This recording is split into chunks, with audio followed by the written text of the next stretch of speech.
This lady is a member of the Native American tribe, the Catawba.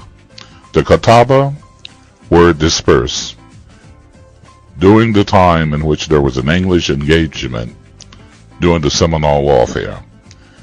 The Catawba, who were originally the Yamasees, would eventually join the ranks of the Seminole Indians. The following is a document from the Peabody Library at Harvard University, and it gives a description of how many saw the American native during the earlier times during the settlement of America.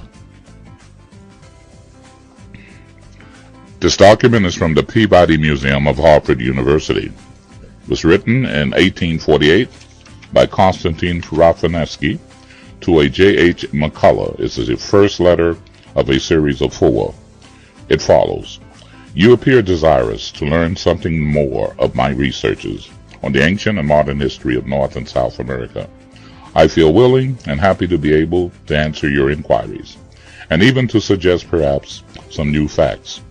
The continent of America has ever been the field of philosophical delusions, as Africa of fables and monsters, and Asia of religious creeds.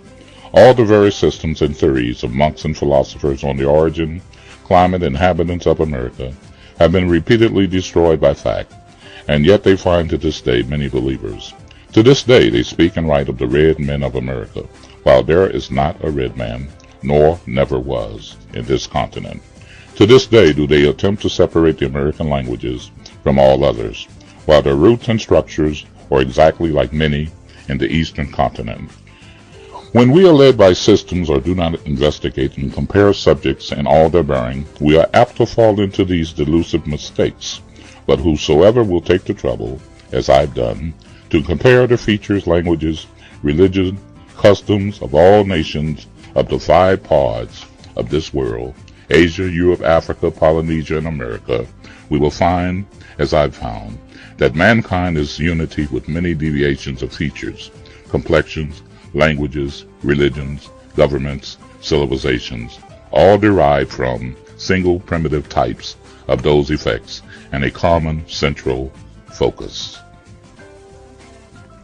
Dr. Rafinescu go on to say, the Native American Negroes, or Black Indians, have been seen in Brazil, Guyana, Caracas, Popayan, Chocho, North California, and some of them, each at the Auroras of Caracas, were black, but with fine features and long hair like the Jalabs and Galas of Africa.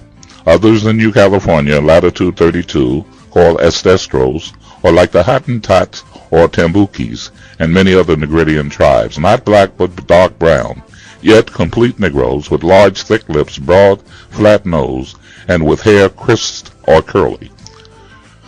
The Negro features belong to the form of the head rather than of the color, since there are in Africa, Asia, and Polynesia black, brown, yellow, olive, coppery, and even white Negroes. The American Negroes of Curanca and Chocho, the great level plain 900 miles long, 90 miles wide, separating the Andes of South America from the mountains of Panama, were black and with woolly hair in 1506. They are mentioned by D'Angeria and all the early accurate writers. The last 2 travelers who have seen these Negroes are Stevenson, 20 years travel in South America, and he published his book in London in 1825, and Molian, who traveled in Colombia, who published his book in Paris in 1824. Stevenson says that the Indians of Manabai, comprising the districts of Amaratas and Rio Verde and Acacamas on the seashore or Popayan, are all Zambos and produced by a ship full of Negroes who came into the country before the Spaniards killed the former inhabitants, kept the women, and formed a mixed race. They are tall of blackish color, with soft curly hair, large eyes, flat noses, thick lips, while the true Zambos or modern offspring of Indians and Negroes are of a deep copper color, with thick hair, not curled, small eyes, sharp noses, and small lips. Thus the great divisions of mankind in regard to their complexion were found in America previous to the modern colonialization. These three races have erroneously been called white, red, and black, to which I have proposed to substitute the term of pale, tawny, and dark, which describe them completely. Although it is not the color, but rather the features which distinguish them, the geographical corresponding appellations of Caucasian, Amalian, and Negredian races may be equally objectionable, as well as the traditional names of Japhetian, Semitic, and Ammonian races, because they are based upon theoretical origins. Whatever be their names, although once very distinct and probably the three primitive deviations of mankind, they have since, like their primitive languages, become so much entangled, intermixed, and changed, so as to have assumed many other shades: white, whitish, rose, ruddy, tawny, brown, brownish, blackish, black, ebony, and etc. A similar confusion and intermixture has occurred with language, which have split from primitive stock into mother tongue, dead Holy Written, and spoken languages, dialects, and subdialects. Thus, in this course of time, producing all the immense varieties of speech that have existed, or do yet exist, all of which can, however, be traced to each other by comparative philosophy, deeply searched in spite of theories and the apparent confusion of diversity and difficulty, written in May of 1828 by Konstantin Rafinesky.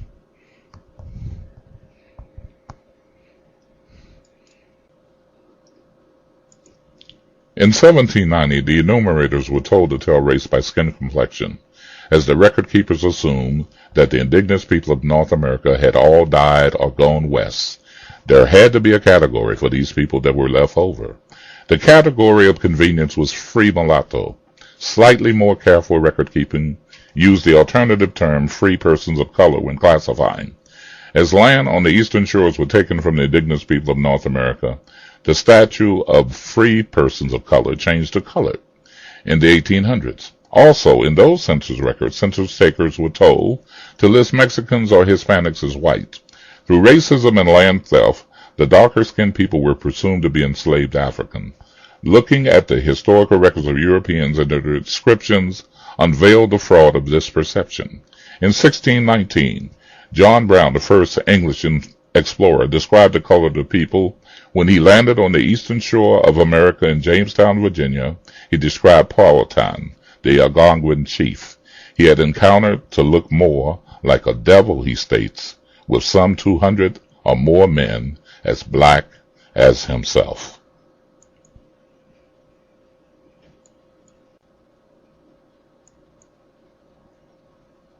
In the books, Letters, and Notes on the North American Indigenous People of North America, written in 1841 by author George Cartlin, a noted ethnographer, describes American Indigenous People of North America as: all primitive tribes known in America are dark copper-colored with jet black hair, while most possess curls in the extreme, which today is considered nappy hair, and every level of wavy hair in between. The texture of the hair is generally fine, soft or silk, or coarse and harsh. Catlin also noted the hair of the men falling down to the hams and sometimes to the ground is divided into plaits or slabs 2 inches wide and filled with a profusion of glue and earth, which becomes very hard and remains unchanged from year to year. Today, this form of hair is called locks.